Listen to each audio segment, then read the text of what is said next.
In this video, we're going to talk about how to add and subtract rational expressions. And what we're focusing in here is an idea from elementary school about the difference between the greatest common factor and the least common denominator. So please remember that when multiplying and dividing, you use the greatest common factor. Why is that important? Because greatest common factors allow you to reduce functions, allow you to cancel parts of expressions, where the least common denominator, which is needed for addition and subtraction, actually makes the problem larger to allow combining of the numerator. So if you need to see more information about those two things, there's a video that I made in the first section that covers the difference between what they are and how to determine and calculate them.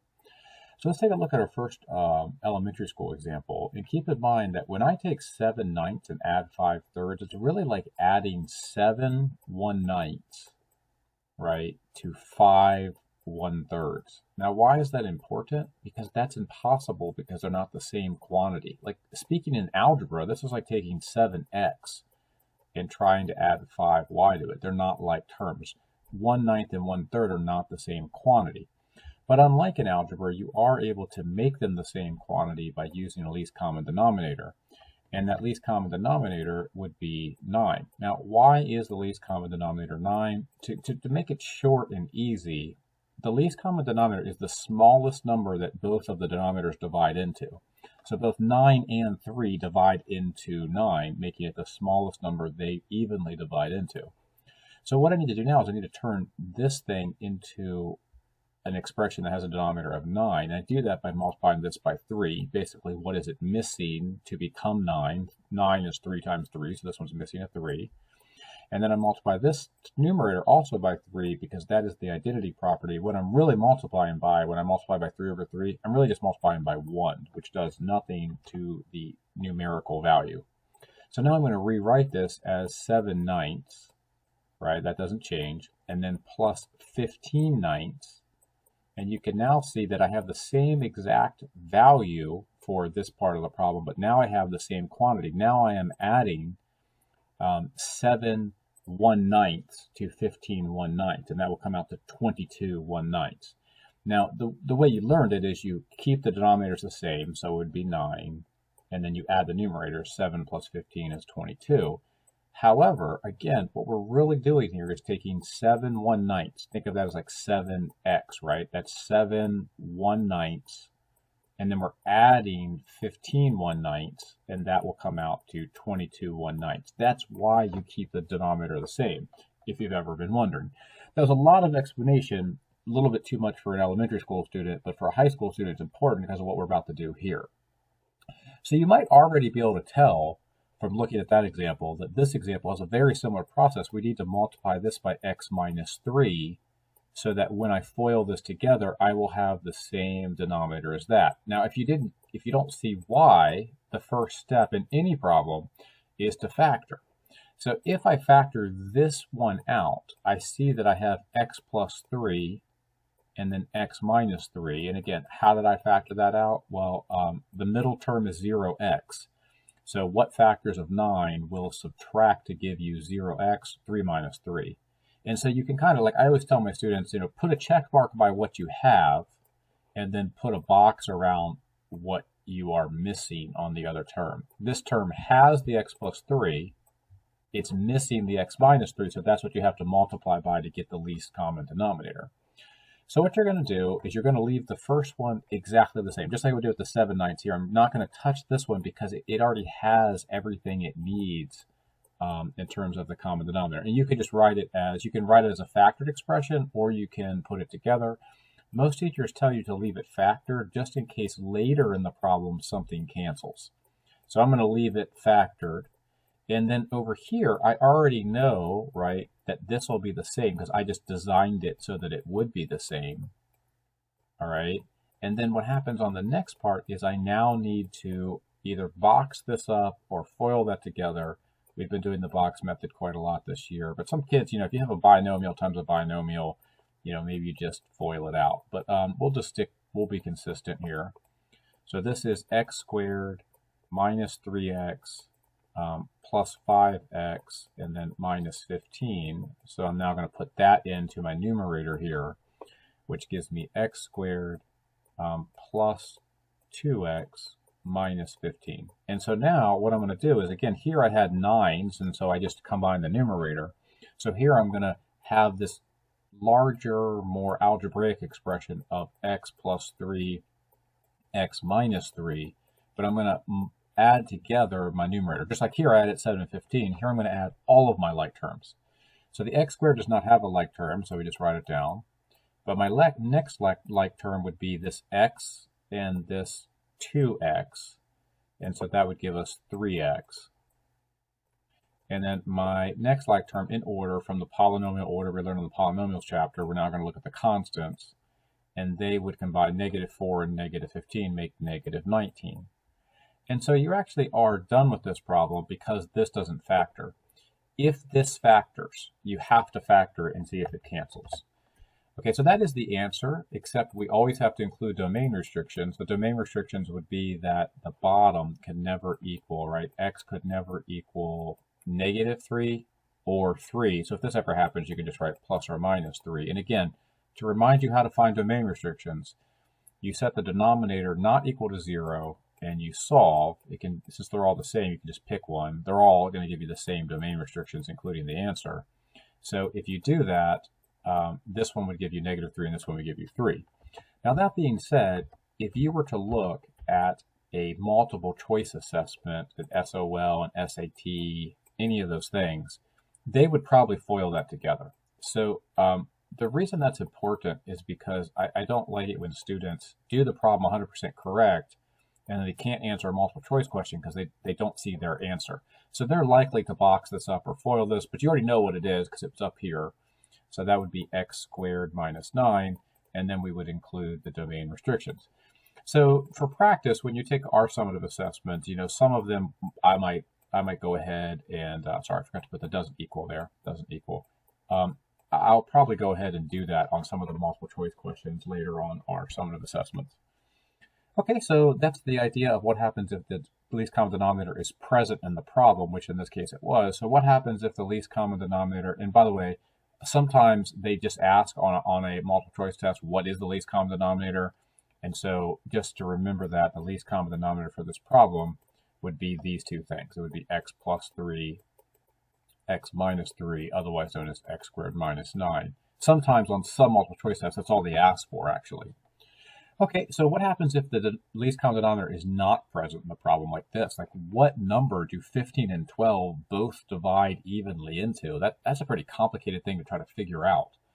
So what you do is you actually factor these problems using your multiplication tables and try to find something they share. So when you think about it like that, it's pretty evident that this is 3 times 5, and this one is 3 times 4. And so what they have in common, right, what they have in common is that 3. And so that's what you don't need to multiply by because they already have it. I like to explain this like, you know, if you have a sibling and they open presents, you are not going to want what they have that you also have. You're only going to want the present that you're missing. Like if you guys, you know, if you have a brother or sister, or you know, you both have roller skates, you're not going to envy the roller skates. You're going to envy the present that you don't have. So both of these problems share this 3. They don't envy the 3 because they have one. What they envy is the one they don't have. This one right here, it wants the 5, so it can be like the other one. And this one right here wants the 4. And now you can see that we actually have the exact same denominator. It's out of order, but we have the same thing. So once we figure that out, we just multiply the numerator by the same number that was missing on the denominator, right? The 5 divided by 5 is not going to do anything because that's going to be 1, and the 4 divided by 4 will be the same thing.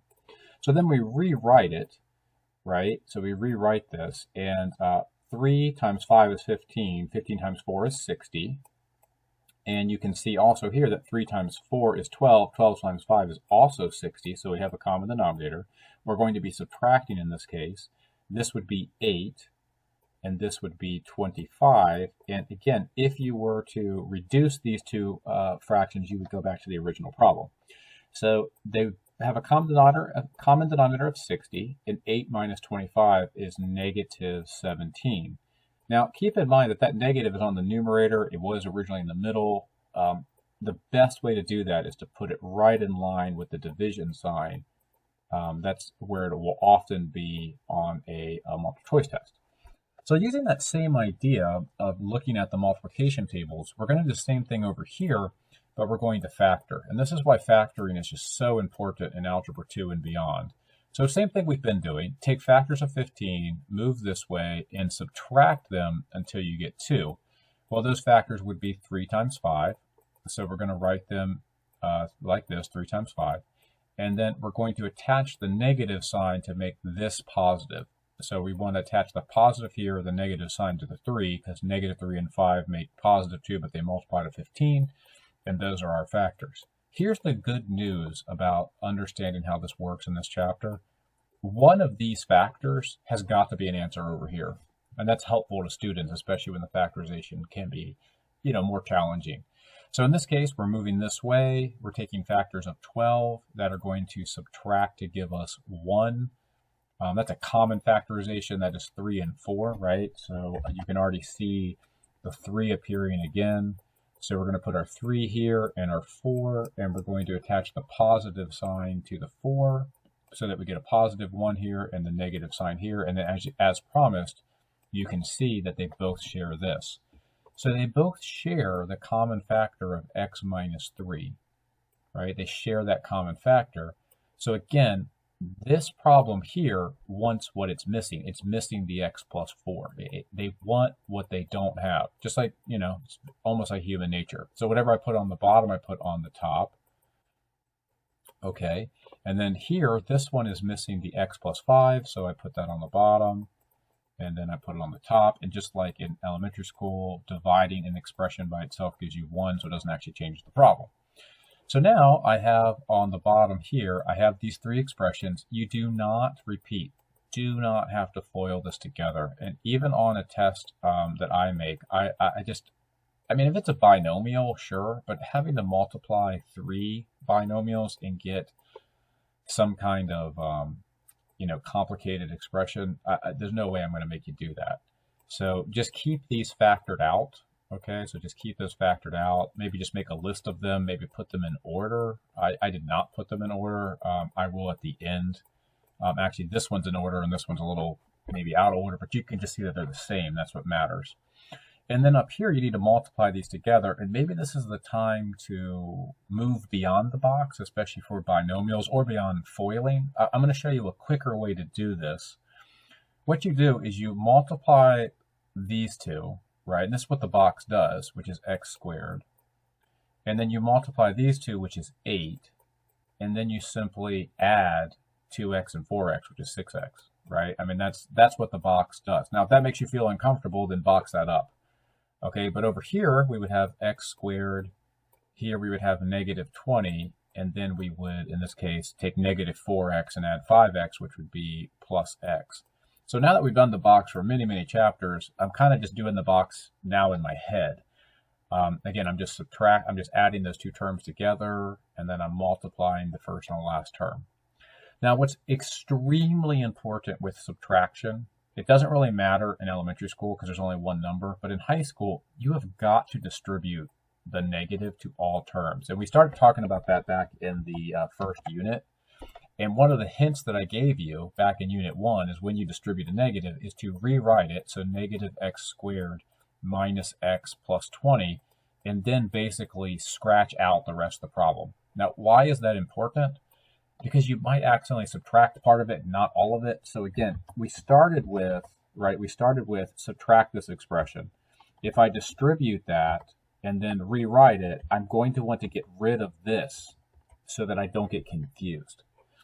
And so now all I have to do is combine like terms like I did with the addition problem. So I have x minus 3. I'm going to put the 4 numerically next, and then x plus 5.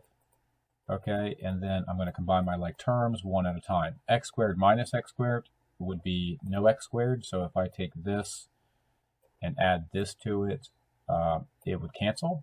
If I take 6x and I add negative x to it, I'm going to have 5x.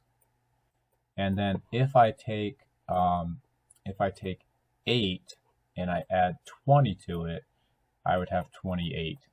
And these problems routinely will factor again and cancel with something. In this case, they did not.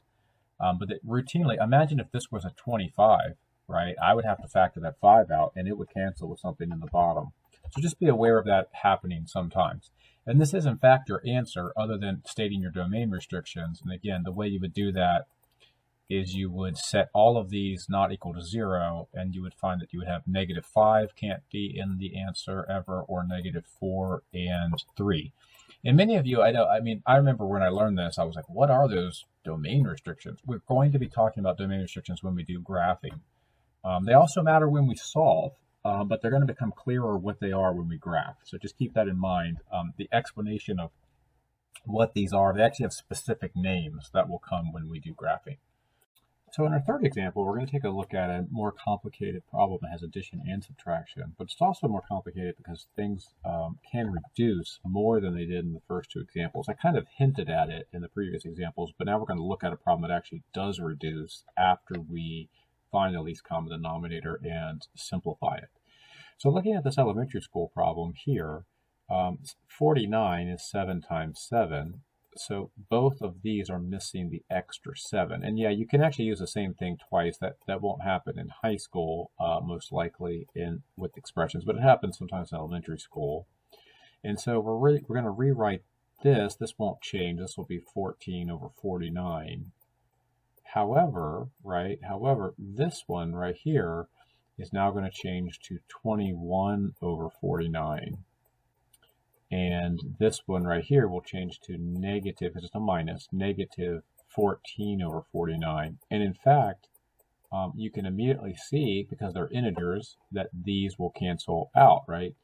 This and this cancel, leaving us with 21/49.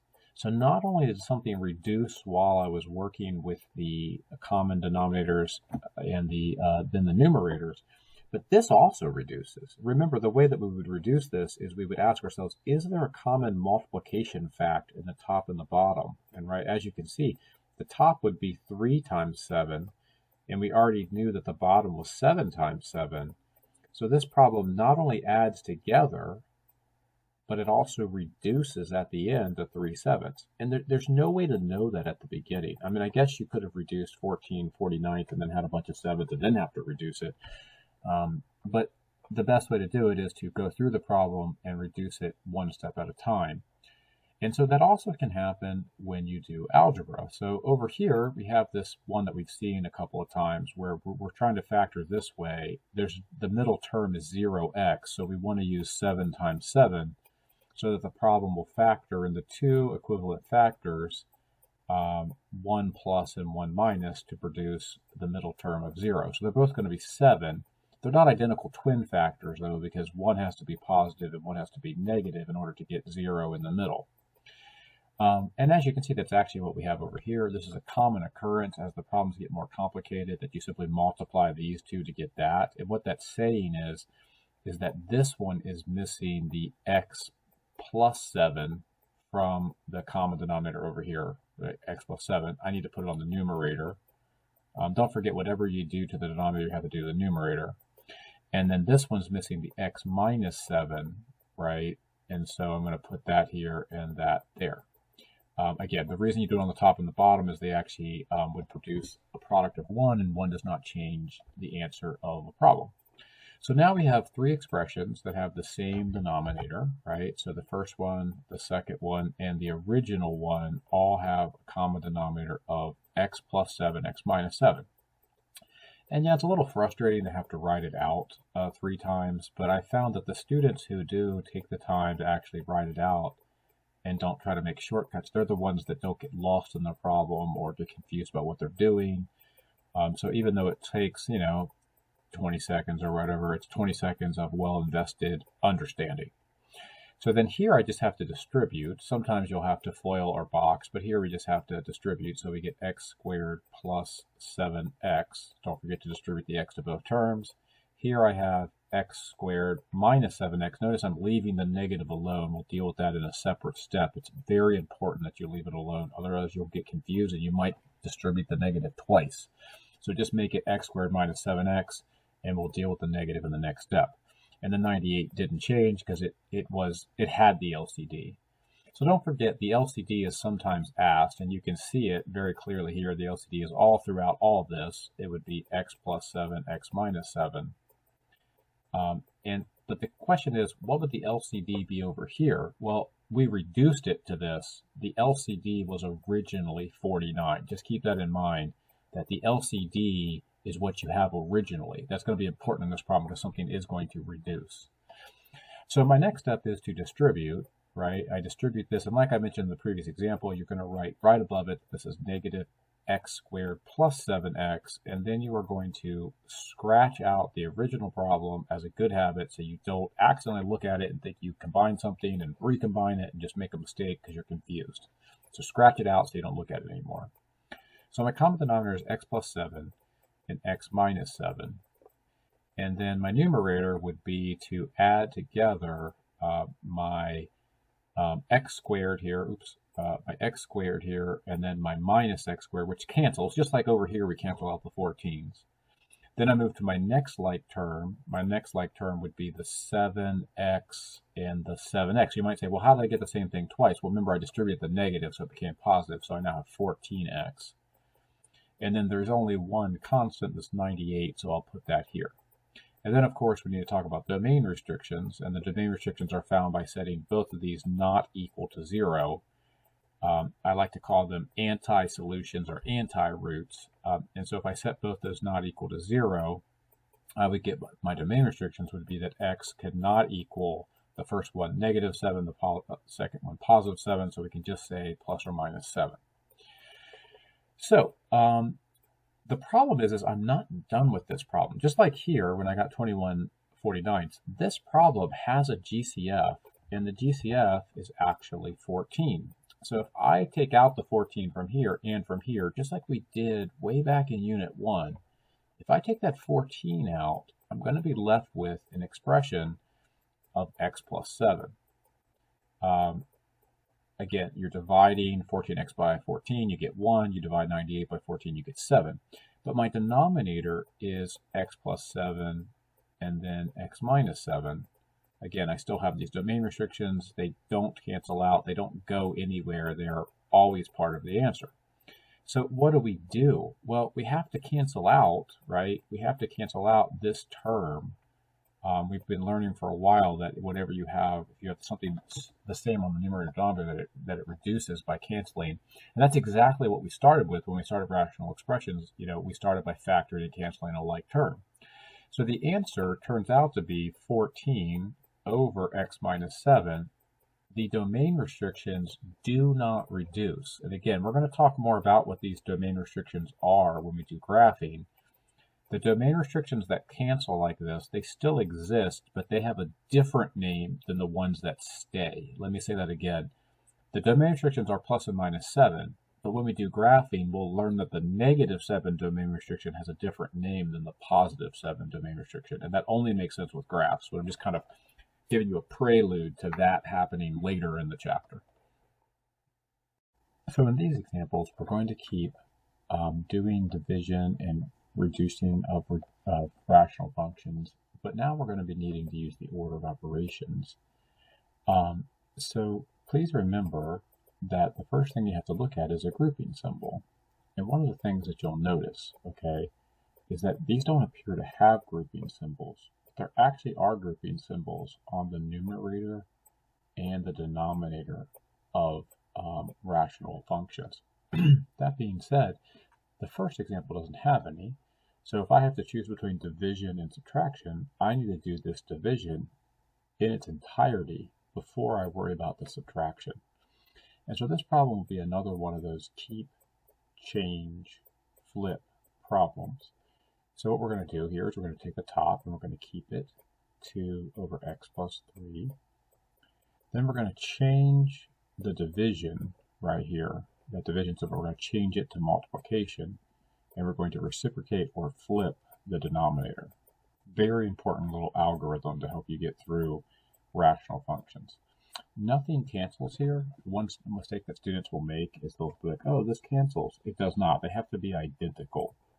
And you're going to want to leave them factored. I know that there is a temptation in this problem or in any math problem to distribute when you have something like this. But keep in mind the goal with rational expressions is to find like factors and remove them, or find common denominators. So if you don't leave it alone, you end up doing more work. So now I'm going to bring the subtraction down here, and I'm going to now subtract this part. And since we're talking about subtraction, we now need to move our focus to finding common denominators. So notice that they have the same expression here, right? That's that grouping symbol that I was talking about here for the grouping symbol at the very beginning. It's missing the 5. So we're going to multiply by a 5 here, and then also multiply by a 5 here. Remember, 5 divided by 5 won't change anything, but it'll make the problem so that you can combine it. So now is when I would distribute, just in case I needed to reduce something, or if there was some kind of situation where something would combine. Now is when I do the distributing step. So this will now be 2x minus 6. The denominator, again, I'm just going to leave it alone, 5x plus 3. And then I'm going to subtract 5 times 4, which is 20, divided by, again, the same denominator of 5 and x plus 3. Then I will put my numerators together. The denominator will stay 5 times x plus 3. Okay, that's a parentheses. There we go.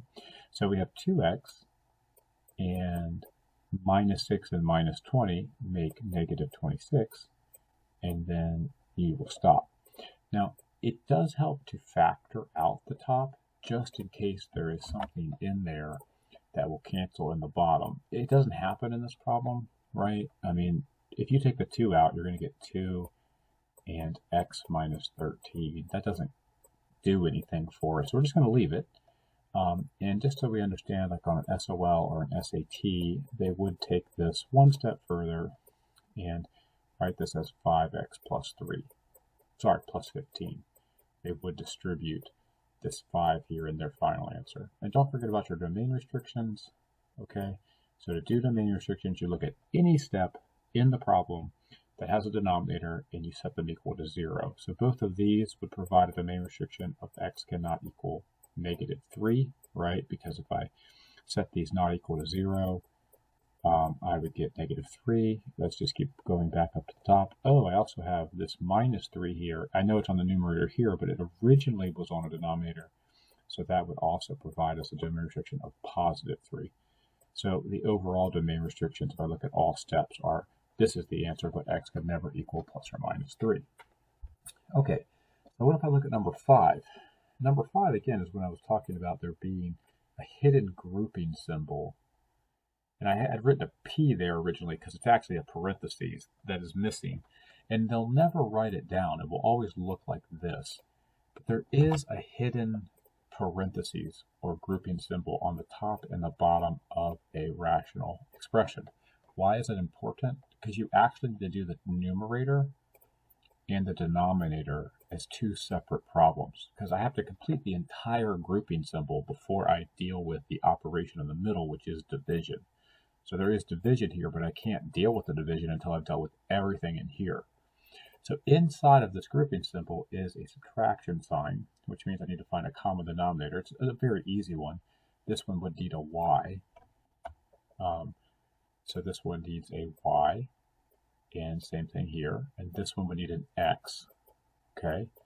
So when I multiply that through, I would get 4y over xy minus 6x over xy, and that does not reduce, so that is just simply going to be 4y combined with negative 6x over the common denominator of xy. So now what do? Well, now I do the exact same thing on the denominator. Okay, so I'm just going to come to the denominator, I like to draw a nice little space between them. So you can just draw a line all the way through it to represent the division symbol. Or you can draw on each one. I mean, maybe it looks a little clearer if we just draw two of them so you know what's going on there. So here, we have to remember that there's actually a little 1 on the bottom. So I don't need to multiply this by 1, but I do need to multiply this by x over x. So on the denominator, I would get 3 over x minus 2x over x. I know the x is in the front, but of course in algebra the coefficient comes in front of the letter. So that would reduce to negative 2x plus 3. What I did there is put the numerator in standard form divided by xy. Okay, well saying that, I realized that this numerator is not in standard form because x has come before y, so I'll fix that as well. So this should be, technically should be negative 6x plus 4y. Now some people, or maybe an SAT, there are some people that believe the positive thing should come first. I like to be consistent, so I alphabetize my math. But there would be some people that would have written it 4y minus 6x because of just their perspective on positive versus negative. In this class, we are going to alphabetize. All right, so now I come down to a keep, change, flip problem. I'm going to keep this. I'm going to change this, and I'm going to flip this. It is, after I do the grouping symbol on the numerator and denominator separately, it is simply a division problem at that point. Okay, so let's go ahead and keep the numerator. You always keep the numerator. Let's change the division symbol to multiplication, and let's flip the denominator. So the denominator will now become xy over negative 2x plus 3. And now I can look at it and say, well, does anything cancel? And sure enough, the xy's cancel. So my final answer is negative 6x plus 4y over negative 2x plus 3. And you might say, okay, well, I look at this and I say to myself, does anything else cancel? Some people would have you take out that negative lead coefficient. You can't just do that. That would not be acceptable. But you can GCF it out and put a negative 1 here, giving you 6x minus 4y. Then on the bottom, you would have negative 1, 2x minus 3. Again, what did I do there? Just to make sure everybody understands, I divided this by negative 1 and this by negative 1, giving me 6 and negative 4y. I divided this by negative 1 and this by negative 1, giving me positive 2x and minus 3. Now you can cancel it. I used to teach calculus, and when I taught calculus, it was very frequent that the AP would do things like that to answers. So that's why it's always good to be consistent. I had mentioned earlier about some people writing things positive, but the most consistent way to do it is write it in alphabetical order, and then if you have negatives on the front, you might be able to cancel them if there's one on the top and the bottom. All right, so how about domain restrictions? Well, our domain restriction is that x cannot equal, right, if I set this not equal to 0, it would give me add 3 divided by 2, so you would not be allowed to have 3 over 2. That's one of your domain restrictions. Another pretty obvious domain restriction from earlier was that x cannot equal 0, but y can also not equal 0, and it's even more obvious in the original problem because x can't equal 0 and y can't equal 0. All right, so, and I think that's it. There's something else that ends up on the denominator that isn't already listed. Okay, so let's put those in there too. So the other two domain restrictions are that x cannot equal 0 and also y cannot equal 0. All right, so we have one last kind of problem to look at, and that's one that has an exponent in it. You don't see any exponents so far, but if you come down here and look at this problem, remember, there's a hidden grouping symbol here, and there's a hidden grouping symbol here and here, and it looks like nothing is happening, but there's an exponent, so we have to deal with that. So to deal with the numerator, we just have to remember what it means to have a negative exponent. A negative exponent means to put something on the denominator. So there's really, what do? Well, there's actually a 1 right here in the front of every coefficient that isn't listed. Every variable that doesn't have a coefficient has a coefficient of 1. So that negative x and negative 1 actually would look like that.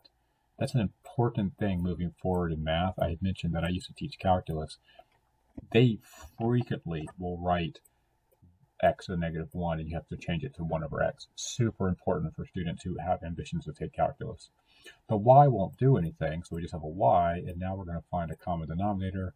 Remember that the y has a 1 on the bottom, so I would multiply by x over x, just like I did in the previous problem, and that would give us our numerator of 1 over x minus xy. Notice what I did there is I alphabetized that over x, giving us our final answer of 1 minus xy over x. And that's just my numerator. Again, we have to have the division symbol in there, and then we have to do the denominator. Similar trick here. We have x. There's a 1 in front of this y because that's its coefficient. So we'd have minus 1 over y.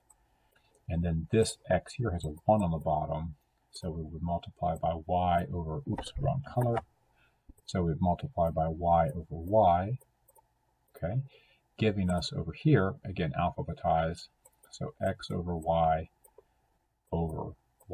minus 1 over y. So here we would get x, y minus 1 over y. Then we would keep, change, flip.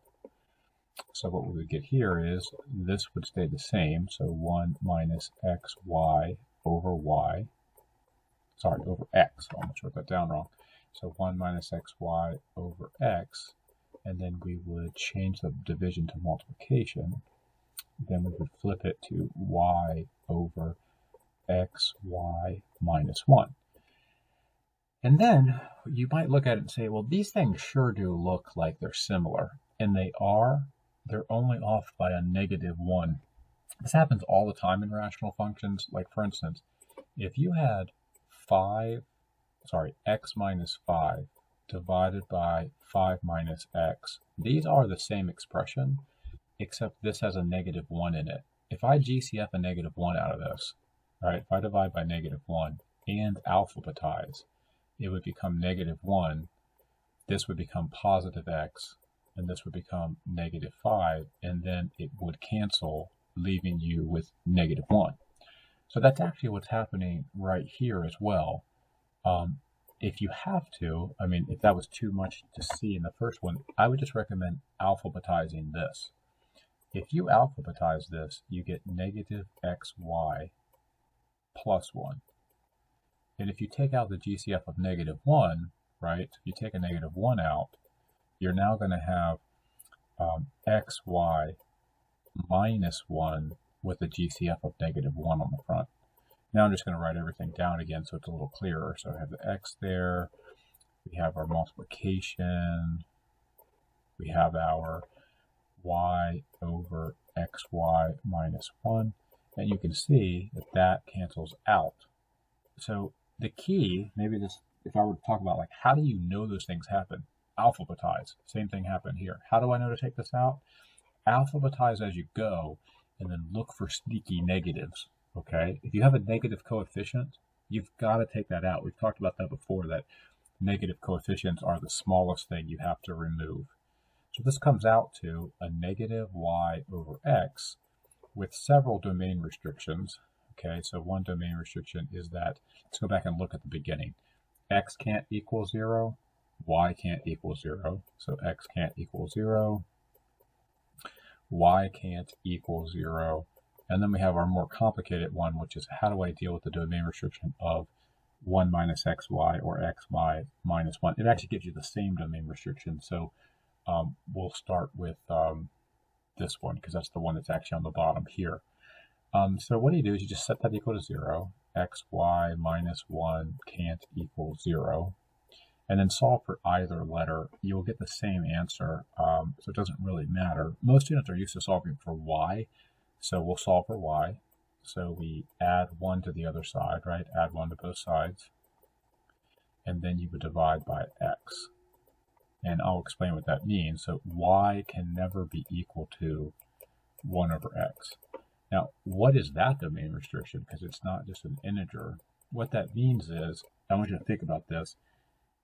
If y is equal to 1 over x, and I put it into here, it would become 1. and 1 minus 1 is 0. That's what that's saying, right? Because if I take this thing and I put it into y, it would have x times 1 over x, canceling the x, and then giving you 1 minus 1, which would be 0.